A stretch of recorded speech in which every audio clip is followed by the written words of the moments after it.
இங்க கோடாங்கிப்பட்டிங்கிற ஒரு கிராமத்துல ரொம்ப வருஷம் மழை வராம மக்கள் ரொம்ப கஷ்டப்பட்டு இருக்காங்க. நத்தன்கிற ஒரு பெரிய வரும். இந்த ஊர் மக்கள் எல்லாரும் மழைய வேண்டி சாமியை வேண்ட. அப்ப இந்த ஊரோட பூசாரியான நம்ம ஹீரோ தான் அந்த இடத்துக்கு வந்து இந்த வருஷம் கண்டிப்பா மழை வந்துரும் சொல்லி அருள்வாக்கு சொல்லி அவங்க அனுப்பி வைக்கிறான். ஆனாலும் மக்கள் தண்ணி இல்லாம பக்கத்து ஊருக்கு போய் தண்ணி எடுக்கிற அவலம் தொடர்ந்துட்டே தான் இருக்கு. இதனால ஹீரோவுமே பக்கத்து ஊர்ல இருக்கிற ஹீரோயினை லவ் பண்ணி அவங்க அக்கா கூட்டிட்டு போய் பொண்ணு கேக்குறான். அதுக்கு ஹீரோயினோட அப்பாவுமே எனக்கு பையனெல்லாம் ரொம்ப பிடிச்சிருக்கு. ஆனா உங்க ஊர்ல இருக்கிற தண்ணி பஞ்சத்தோட என் பொண்ணு அங்க அனுப்பி வைக்க எனக்கு மனசுல சொல்றாரு. ஊர் மக்கள் எல்லாரும் சேர்ந்து கலெக்டர் கிட்ட மனு கொடுத்தாலும் எந்த ஒரு வேலையும் நடக்கிற மாதிரி தெரியல. அதனால ஊர் மக்கள் எல்லாரும் கலந்து பேசி இன்னொரு பாக்குறவர் கூட்டு வந்து போர் போட்டோன்னு பிளான் பண்றாங்க. அவருமே ஊர் ஃபுல்லா சுத்தி பார்த்துட்டு பொழுது சாயிர வேலையில ஒரு இடத்தை கண்டுபிடிக்கிறாரு. இந்த இடம் நம்ம ஹீரோ வீட்டுக்கு முன்னாடி இருக்கிற அவனோட இடம் தான். இத பத்தி ஹீரோட தாத்தா சொல்லும்போது அதுக்கு அவருமே பொருளெல்லாம் போடக்கூடாது, வேணா கிணறு போட்டுக்கோங்க, இதுக்கு முன்னாடி என் பேரங்கிட்டயுமே ஒரு வார்த்தை கேட்டுக்கோங்கன்னு சொல்ல நம்ம ஹீரோவுமே இந்த இடத்த நீங்க எடுத்துக்கோங்க, இதுக்கு பதிலா வேற ஒரு இடத்த எனக்கு கொடுங்க கேக்குறான். ஊர் மக்களுமே தண்ணி பிரச்சனை தீந்தா போதும்னு ஹீரோ சொன்னதுக்கு சரின்னு சொல்லிட்டு கிணறு தோன்றதுக்கான வேலையை ஸ்டார்ட் பண்றாங்க. இதுக்கிடையில ஹீரோயின் வீட்லயும் அவங்க அப்பா ஊருக்காக உங்க நிலத்தையே கொடுத்துருக்கீங்க, என்னோட பொண்ணை நான் உங்களுக்கு கொடுக்க மாட்டேன்னு சொல்லி ஹீரோயின் கூட நிச்சயதார்த்தமும் ஹீரோ முடிஞ்சிருது. அதான் கிணறு தோண்ட போது ஏதோ வித்தியாசமா இருக்கிறத பார்த்து ஊர் மக்கள் எல்லாரும் பயந்து போறாங்க. நான் போய் பார்த்தா பல வருஷத்துக்கு முன்னாடி இருந்த டைனோசரோட எலும்பு கூட அந்த இடத்துல இருக்கு. இந்த விஷயம் தெரிஞ்சு அந்த இடத்துக்கு கலெக்டர் அகழ்வாராய்ச்சி செய்யறவங்க எல்லாருமே அந்த இடத்த சுத்தி வச்சிடறாங்க. அந்த கிராமத்தோட தண்ணிக்கான கனவுமே அழிஞ்சிருது. மட்டும் இல்லாம அந்த ஆராய்ச்சி செய்ய வந்தவங்க வேலைக்கு ஆள் கேட்ட உடனே இந்த ஊர் தலைவர் பணத்தை வாங்கிட்டு அந்த ஊர் மக்களையே அந்த வேலைக்கு அனுப்பி வைக்கிறாரு. மட்டும் இல்லாம அந்த எலும்புகளை ஸ்கூல் காலேஜுக்கு எக்ஸிபிஷன் மாதிரி காமிச்சு அதுலயும் பணம் பாக்குறாரு. இதுக்கிடையில அந்த எலும்பு கூட சேஃபா எடுக்கிறதுக்காக ரொம்ப தோணுதுல இடத்துல இருந்த கோவிலும் ஹீரோட வீடுமே இடிஞ்சு விழுந்துருது.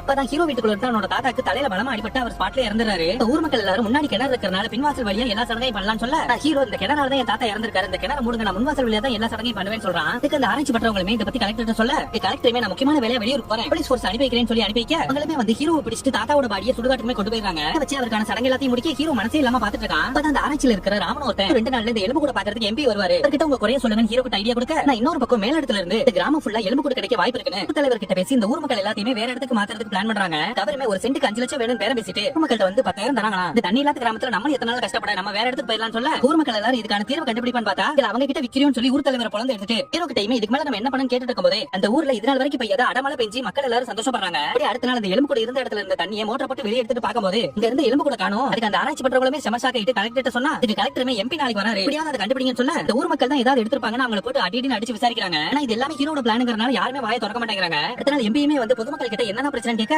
இதுக்கு ஹீரோமே எங்க கிராமத்துக்கு குடிநீர் வரணும், ஆராய்ச்சிங்கிற பேர்ல எங்களையும் நீங்க இருந்து அனுப்பக்கூடாதுன்னு சொல்ல இதுக்கு அவருமே சரின்னு சொல்லிட்டு கையெழுத்து போட உங்களுமே எடுத்து வச்ச எலும்பு கூட கொடுத்துறாங்க. அப்பதான் அந்த ஆராய்ச்சியில இருக்கிற ராமே நம்ம உயிரில்லாத எலும்பு கூட பார்த்து உயிருள்ள மக்களை மறந்துட்டோம், எனக்கு இது சரின்னு தோணுனால தான் உங்களுக்கு உதவி செஞ்சேன்னு சொல்லிட்டு போறான். அப்படி கொஞ்சம் மாசத்துல ஹீரோட கிராமத்துக்கு தண்ணியுமே வந்துருது. அதுல இருந்து எடுத்த முதல் தண்ணி இந்த கிராமத்துக்கு தண்ணி வேணும்னு ஆசைப்பட்ட அந்த நந்தன் தாத்தாக்கு கொடுக்குற மாதிரி இந்த படமும் முடியுது.